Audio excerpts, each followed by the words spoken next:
नमस्कार प्रिय विद्यार्थियों, स्वागत है आपका वीकेएस फिजिक्स एकेडमी।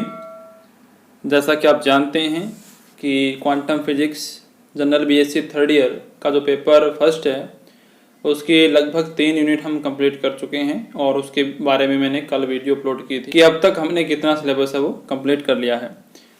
जो थर्ड यूनिट का एक लास्ट टॉपिक बचा हुआ था वर्ग विभव कूप, उसमें मोस्टली आपको पारगमन गुणा की चर्चा करनी है, उसका गणना करनी है, तो वो फॉर्मूला इम्पोर्टेंट है। तो आज हम उस लास्ट टॉपिक को यहाँ पे प्रोवाइड करवा रहे हैं और इस टॉपिक के लगभग 2 या 3 पार्ट होंगे क्योंकि इसका ड्यूरेशन काफ़ी ज़्यादा बड़ा होता है। आपने इससे पहले जो मैंने वीडियो डाली हुई है लेक्चर नंबर 11 जो है, आज का लेक्चर है 12वां लेक्चर है।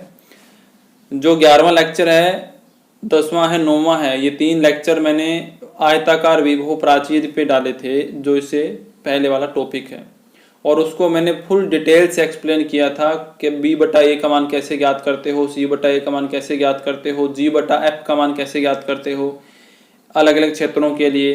तो वो मैंने पूरा सॉल्यूशन उसमें प्रोवाइड करवाया था। तो यहाँ पर मैं कुछ शॉर्ट में चलूँगा क्योंकि इतना अपने पास टाइम नहीं है कि एक एक चीज़ को डिटेल से मैं बताऊँ। लेकिन अगर आपने वो वीडियो देखी है, पूरा टॉपिक अगर आपने क्लियर किया है तो आप डायरेक्ट सोल्व कर सकते हैं। तो यहाँ पे मैं साथ साथ में आपको बताता भी जाऊँगा, कुछ जो शॉर्ट में लिखूंगा उसके बारे में आपको बता दूंगा कि आपने पिछला टॉपिक में इस टाइप से किया था, तो आप नॉर्मली आप थोड़ा रफली काम अपने घर पे कर सकते हैं। पेपर में ये सारा डिटेल से आपको लिखने की जरूरत नहीं होती क्योंकि इतना टाइम आपको नहीं मिलता है, तो आपको शॉर्ट में लिखना ही पड़ेगा। बस ध्यान इतना रखना है कि आपको वो सॉल्यूशन आना चाहिए। तो चलिए शुरू करते हैं। आज का हमारा टॉपिक है वर्ग विभव कूप पारगमन गुणा की गणना इसमें करनी है। ये टॉपिक है बहुत इंपॉर्टेंट है। 2011, 12, 13, 18, उसके बाद 17, 19 इस तरीके से हर बार ऑलमोस्ट ये आता ही आता है बड़े क्वेश्चन के रूप में। तो बिल्कुल भी डिफिकल्ट नहीं है। त्रिविमीय में पढ़ा था, इसके बाद हमने आयताकार विभव प्राचीर पढ़ा था। इसी टाइप से वैसी ही कंडीशंस चलती हैं, बस थोड़ा सा इसमें डिफरेंस आ जाएगा। वर्ग विभव कूप, कूप का मतलब आपको पता है वेल, इसको बोलते हैं स्क्वायर पोटेंशियल वेल बोलते हैं। और इसके अंदर कूप का मतलब होता है कुआं। नॉर्मल हम कहते हैं ना वेल, कूप यानी कुआं। तो ये एक विभव यहाँ पे कुएं के रूप में होगा, कूप के रूप में होगा। उसके कारण हमें इसमें पारगमन गुणांक कितना होगा ये हमें बताना है। तो हम सबसे पहले ये मानेंगे कि कोई कुल ऊर्जा E है, वो ऊर्जा E जो है वो 0 से क्या होगी, ग्रेटर देन होगी। ये हम यहाँ पे मान के चलते हैं। एक कण है वो बाईं ओर से गति करता हुआ आ रहा है और वर्ग विभव कूप के क्षेत्र से वो गुजरता है। तो उसका जो क्षेत्र है, उसका जो विभव है किस प्रकार से प्रभावित होगा दूरी के साथ, विभव के साथ, ये हमें बताना है। तो नॉर्मली हम जानते हैं कि हमारे पास 3 क्षेत्र होते हैं, क्षेत्र फर्स्ट, सेकंड और थर्ड। क्षेत्र फर्स्ट जो है उसके लिए विभव का मान यहाँ पे 0 रहेगा, ठीक है। क्षेत्र सेकंड के लिए यहाँ पर विभव का मान -v0 रहेगा, जबकि आयताकार विभव प्राचीर में ये प्लस का v0 था। इसका मैं बताऊंगा आपको कैसे सिस्टम है, ठीक है। और क्षेत्र थर्ड के लिए भी ये 0 रहेगा। तो यहाँ पे देखें, इस डायग्राम को बड़े ध्यान से देखें। जब मैंने आयताकार विभव प्राचीर वाला टॉपिक करवाया था, आप देख सकते हैं, लोगों पे जाके देख सकते हैं, फोटो मैंने उस पर लगा रखी है उस डायग्राम की, या अगर आपने वीडियो देखी तो आपको ध्यान होगा कि हमने डायग्राम को उसमें ऐसे बनाया था, ऊपर की तरफ था। तो ये हमने वो v0 प्लस में लिया था। परिमाण में तो बराबर ही है, लेकिन यहाँ पर कूप है और कूप आपको पता है गहराई से संबंधित होता है। तो यहाँ पर -v0 आ जाएगा, v0 की जगह, और किसी भी टाइप का इसमें कोई ज़्यादा डिफरेंस नहीं आएगा, ठीक है। इसमें 2 पार्ट नहीं होंगे, जैसे E>0 होता है, E 0, ये कंडीशन लगा के हमने पहले वाले टॉपिक को सोल्व किए थे। लेकिन यहाँ पर आपको सिर्फ नॉर्मली ही बताना है क्योंकि हमारे पास E 0 के लिए अप्लाई होगा, दूसरी कंडीशन हम यहाँ पे नहीं लगाएंगे। तो ये आप देख सकते हैं कि ये यहाँ पे कण है जो E>0 एनर्जी वाला है, इस तरीके से आ रहा है। पहला क्षेत्र ये है जिसमें विभव का मान जो है वो V बराबर क्या होता है, 0 होता है। तीसरे क्षेत्र में भी 0 होता है, लेकिन जो दूसरा क्षेत्र है इसमें -v0 होगा।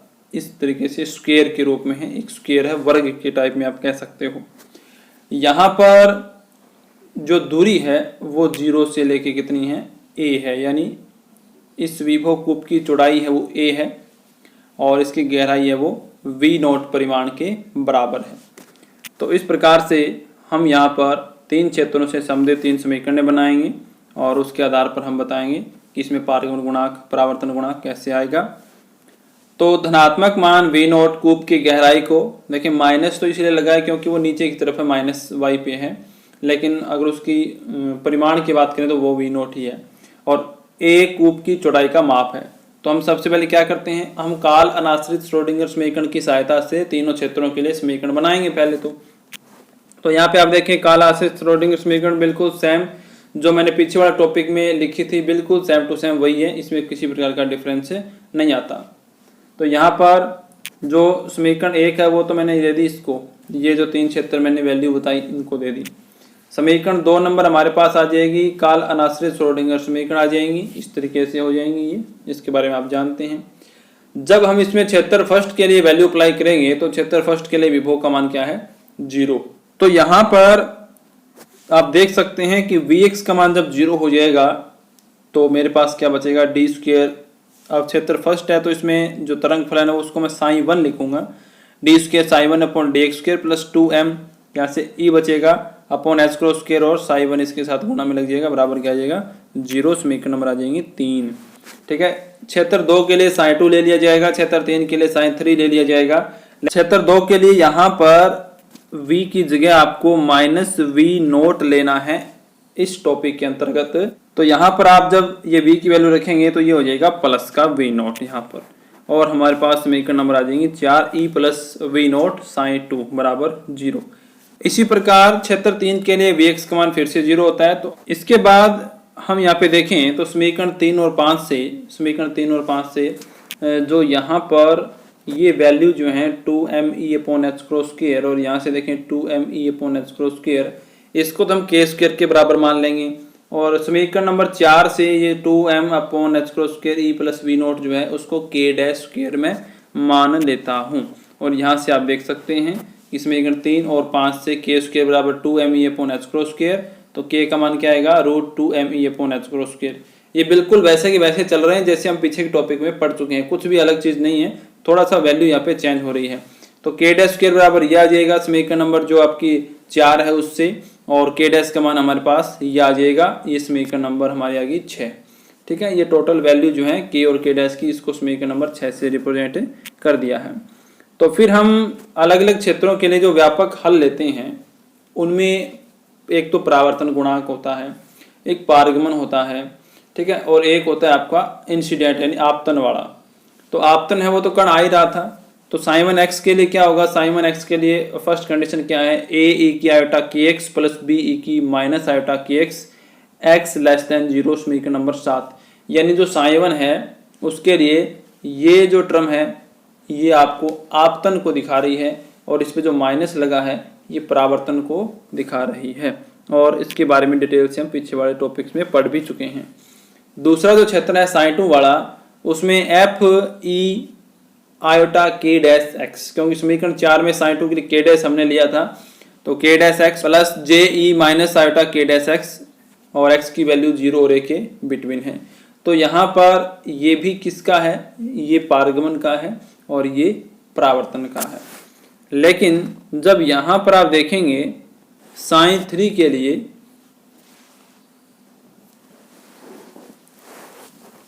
तो साइन 3x बराबर सी ई की आयोटा के एक्स आएगा x ग्रेटर देन 0 के लिए, क्योंकि इसमें प्लस में जो d आता है वो यहाँ पे होगा 0, क्योंकि लास्ट में देखें आप डायग्राम में देखें लास्ट में परावर्तन करने वाला कोई भी वैल्यू यहाँ पे आपको नहीं मिलेगी, ये डायरेक्ट आगे चला जाएगा। तो लास्ट कंडीशन में यानी थर्ड क्षेत्र में तीसरे रीजन के अंदर आपका d की वैल्यू कितनी होती है 0 होती हैं, और वो हमने पीछे वाले टॉपिक्स के अंदर भी बताई थी मैंने आपको।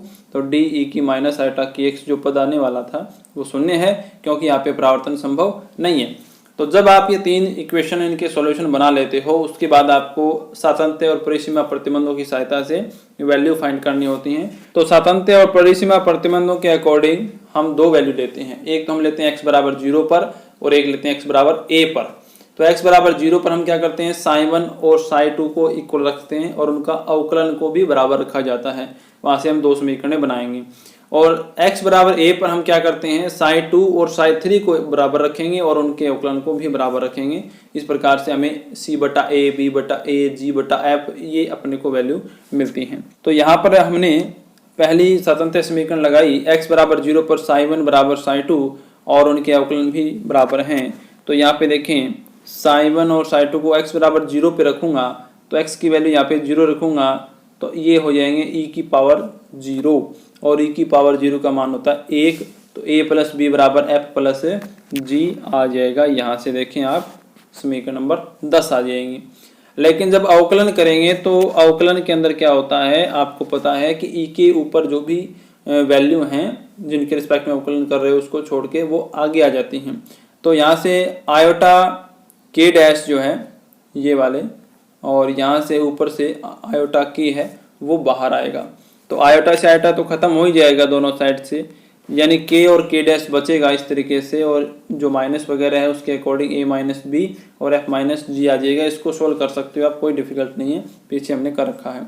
तो यहाँ से ए माइनस बी बराबर के डैश अपॉन के एफ माइनस जी, ये आप यहाँ पे कर दोगे, यानी ये के डैश इधर ले आया मैं और समीकरण नंबर बन गई 11।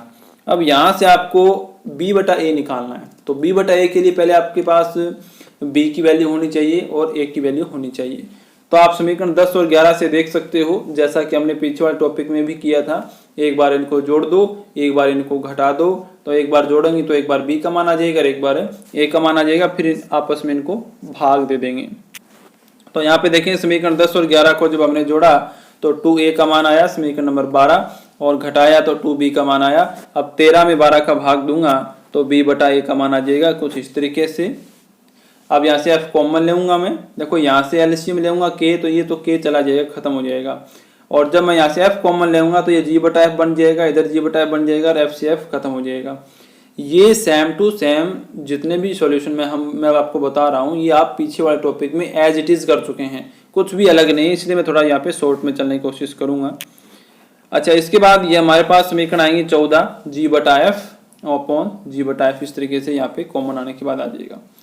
अब आपको क्या करना है, जी बटा एफ की वैल्यू यहाँ पे अगर हम निकाल के रखेंगे तो हमें लास्ट में बी बटा ए की वैल्यू आ जाएगी। बी बटा ए क्या होता है, बी बटा ए परावर्तन गुणांक को रिप्रेजेंट करता है।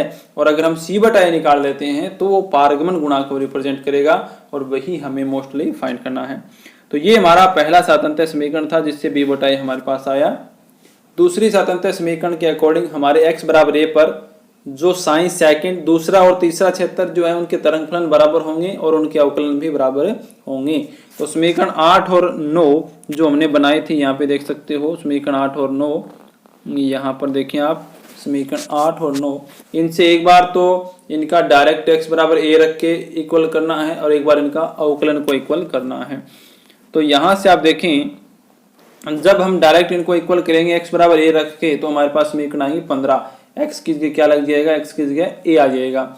और जब इनका अवकलन करके इक्वल रखेंगे तो ये आपको पता है k जो है वो आगे आ जाता है, k डैश और आयोटा वगैरह आएगा वो तो खत्म हो ही जाएंगे, उसमें तो कोई दिक्कत नहीं है। समीकरण नंबर आ गई 16। अब इसको देखें आप, पीछे वाले टॉपिक में हमने g बटा एफ का मान ज्ञात किया था, ऐसे ही भाग देकर g बटा एफ का मान ज्ञात किया था, पूरे डिटेल से मैंने आपको एक एक बात बताई थी।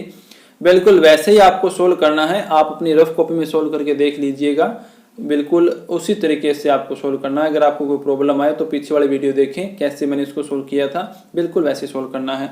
यहाँ पे समय और आपका जो डेरिवेशन है उसको ध्यान में रखते हुए मैं थोड़ा शॉर्ट में लेके चलने की कोशिश कर रहा हूँ, बाकी कोई दिक्कत नहीं आने वाली है। तो समीकरण 16 में समीकरण 15 का पहले हम देंगे भाग। यहाँ से देखें, इसमें इसका भाग देंगे तो ये तो यहाँ से कट जाएगा, ठीक है। भाग देने के बाद k बचेगा, फिर इसको मैं f बटा g बटा f मेरे को बनाना है तो मेरे को f कॉमन लेना पड़ेगा और g बटा f को अलग निकालना पड़ेगा। इस तरीके से आप क्या कर सकते हैं, यहाँ पर g बटा f का मान ज्ञात कर सकते हैं। जो आएगा इतना g बटा f बराबर minus k dash upon k plus k dash e की 2 आयोटा k डैश a, समीकरण नंबर आ जाएंगी 17। अब ये जो g बटा f का मान आ गया, इसका अगर हम यूज करते हैं समीकरण नंबर यहाँ पर 14 में तो मेरे पास लास्ट अंतिम रूप से b बटा a का मान आएगा, ठीक है, जो परावर्तन गुणांक का फॉर्मूला होता है, बनेगा इससे परावर्तन गुणांक। तो यहाँ पर समीकरण 14 में मैंने क्या किया, मैंने यहाँ पे g बटा f का मान रख दिया है। इसको सोल्व आप कर लेना, क्योंकि ये भी मैंने सोल्व करके आपको दिखा रखा है पीछे वाले टॉपिक्स के अंदर, आयताकार विभव प्राचीर में। तो इसमें थोड़ा सा समय की बचत होगी, मेरे वीडियो ज़्यादा लेंथी हो जाएगी, इसलिए मैं यहाँ पे शॉर्ट में चल रहा हूँ। तो बाकी कोई दिक्कत नहीं है, पीछे कर रखे आपको मैंने दिखा रखा है, आप कर सकते हैं। तो आपके पास b/a का मान ये आएगा, अंतिम रूप से समीकरण नंबर 18 आ जाएंगी। ठीक है, ये अगर इस फॉर्मूले का अगर हम अब यूज करें आगे तो इससे हमें परावर्तन गुणांक मिलेगा, लेकिन हमें तो मोस्टली निकालना था पारगमन गुणांक। तो अब हम क्या करेंगे, समीकरण 15 में समीकरण 12 का भाग देंगे।